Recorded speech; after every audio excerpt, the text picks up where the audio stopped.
বিশ্বসেরা pace আক্রমণকে তোয়াক্কা না করে অস্ট্রেলিয়ার মাটিতে ইতিহাস গড়লেন বাঁহাতি ওপেনার তানজিদ হাসান তামিম। গড়লেন বাংলাদেশের প্রথম ব্যাটার হিসেবে অজিদের ডেরায় সেঞ্চুরির বিরল কীর্তি। সাদা বলের ক্রিকেটে চেনা মুখ হলেও লাল বলের অভিজাত আঙিনায় তানজিদ হাসান তামিমের পথ চলা শুরু হয়েছে মাত্র কয়েকদিন আগে। তবে নিজের ক্যারিয়ারের দ্বিতীয় টেস্টেই ক্রিকেট বিশ্বকে চমকে দিলেন এই বাঁহাতি ওপেনার। অস্ট্রেলিয়ার কঠিন ও ভয়াবহ কন্ডিশনে Mitchell Starc, Pat Cummins, Josh Hazlewood আর নাথান লিওনদের মতো বাঘা বলারদের মুখোমুখি হতে ভয় পাননি তিনি। বিশ্বসেরা বোলিং আক্রমণেই একাই সামলে হাঁকিয়েছেন ঐতিহাসিক এক সেঞ্চুরি।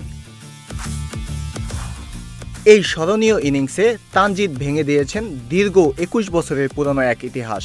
2023 সালে অজিদের মাটিতে সাবেক ব্যাটার হান্নান সরকারের করা 76 রানই ছিল এতদিন কোনো বাংলাদেশি ব্যাটারের সর্বোচ্চ সংগ্রহ।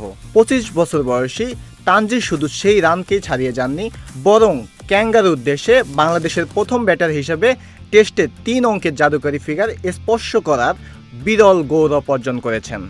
197 বলে 101 রান করে যখন তিনি সাজঘরে ফেরেন, ততক্ষণে তিনি ইতিহাসের নাম লিখে ফেলেছেন।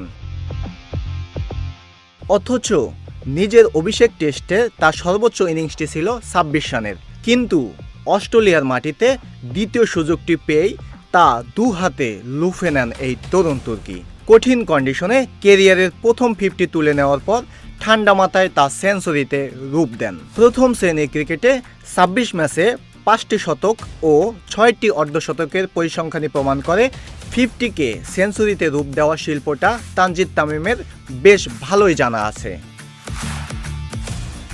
জাহিদুল ইসলাম, নিউজ ফ্ল্যাশ 71।